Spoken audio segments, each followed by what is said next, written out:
rumors yang beredar di luar atau isu yang beredar di luar bahwa sebetulnya Pak Luhut tidak penting hadir. Tapi ada juga pihak yang menyatakan kapan Pak Luhut hadir untuk memberikan keterangan pada sidang MKD. Bapak menanggapi ini seperti apa, urgensinya Pak Luhut dipanggil?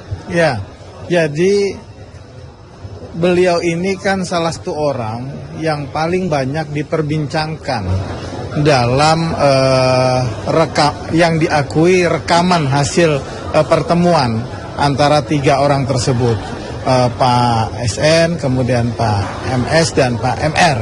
Nah, jadi karena beliau yang paling banyak diperbincangkan di dalam situ, ini kan terkait juga hasil perbincangan ini kan menyangkut etika yang dilanggar.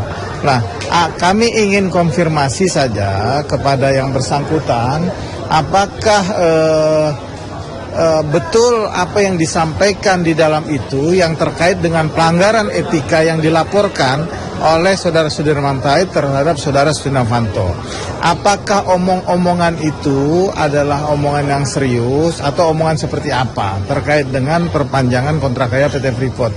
Jadi mungkin kami akan mendalami sekitar itu saja terkait dengan kalau ditanya penting tidak penting, saya pikir penting karena dalam perbincangan hasil daripada perbincangan yang salah satunya banyak membuat beliau itulah menimbulkan kesan bahwa ada pelanggaran etik.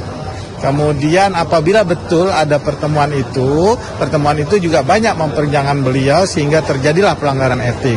Oleh karena itu hal-hal inilah yang harus kami dalami kepada saudara Bapak Luhut Binsar Panjaitan, karena salah satu saksi kunci yang hadir di dalam sana, Bapak Riza, itu tidak dapat hadir.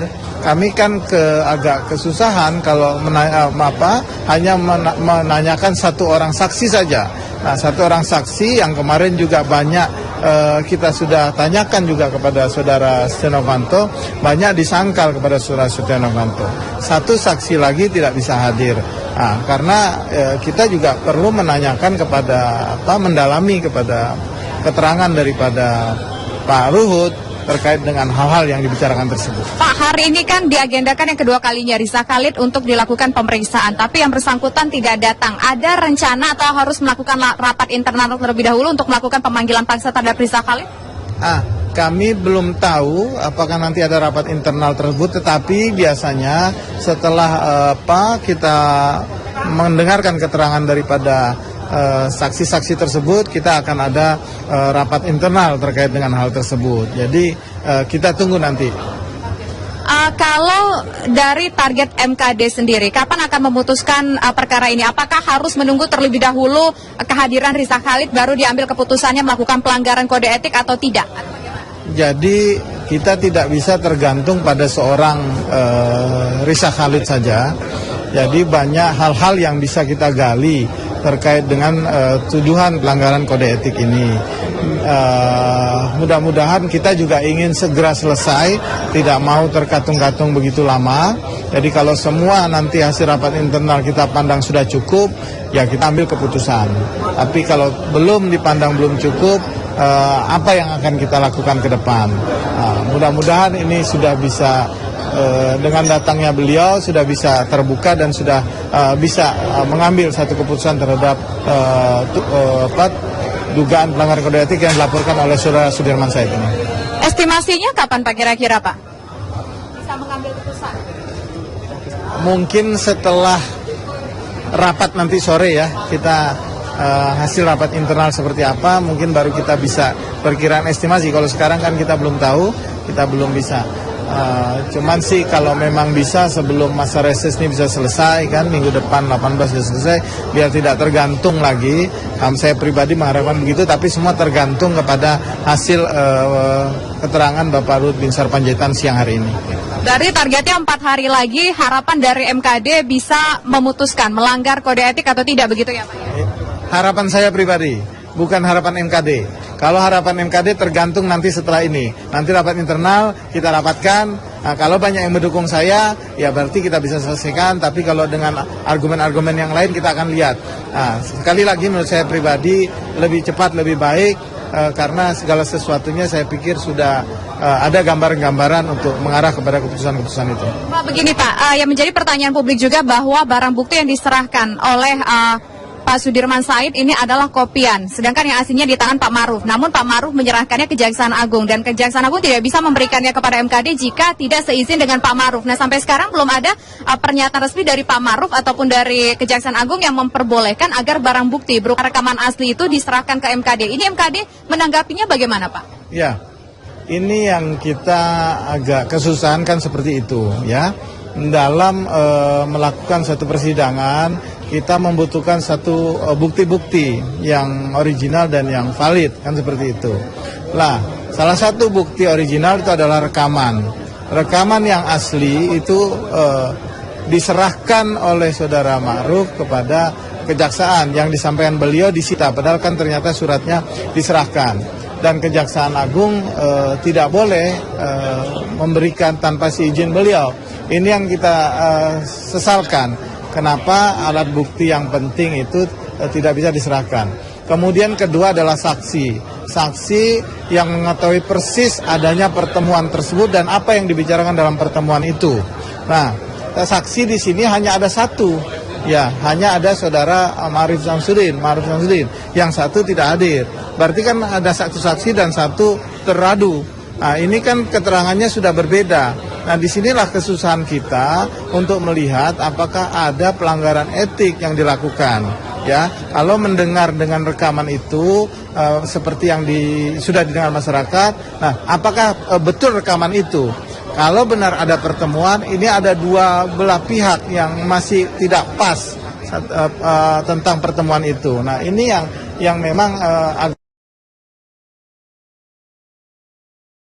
agak susah kita, tapi mudah-mudahan nanti bisa ada titik terang, kita bisa mengambil satu kesimpulan.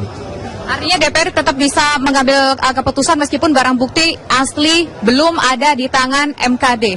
Semua sudah ada aturannya di tata beracara, ya.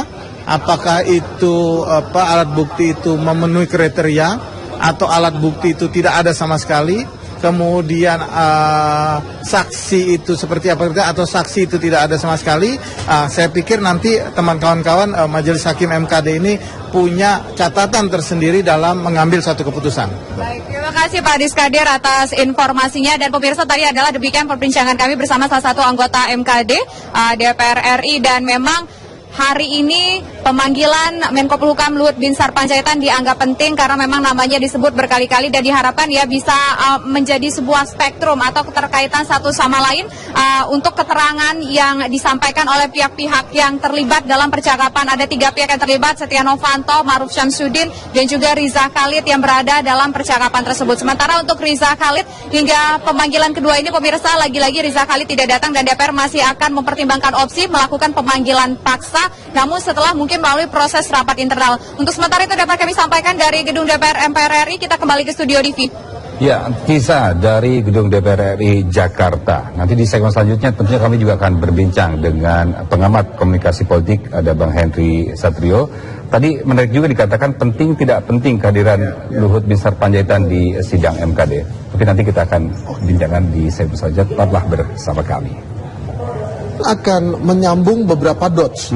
Kalau memang nanti sidang MKD bisa menanyakan hal-hal pertanyaan-pertanyaan strategis kepada Pak Luhut. Bila tidak terjadi, maka ini akan menguntungkan Pak Luhut sidang ini karena dia memiliki kesempatan untuk mengklarifikasi hal-hal yang selama ini memang menurut beliau tidak adil pemberitaan. Nah, ini bisa diklarifikasi di sidang MKD. Ya.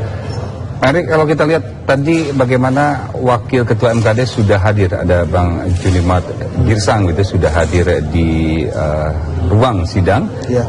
Kita masih akan menunggu karena memang dijadwalkan pukul 13 waktu Indonesia Barat sidang akan dimulai. Ya, 10 menit lagi. Tadi sudah dikatakan bahwa Menko Polhukam Luhut Binsar Panjaitan dipastikan hadir dan sidang sendiri akan berlangsung terbuka. Ya. Nah, kita lihat.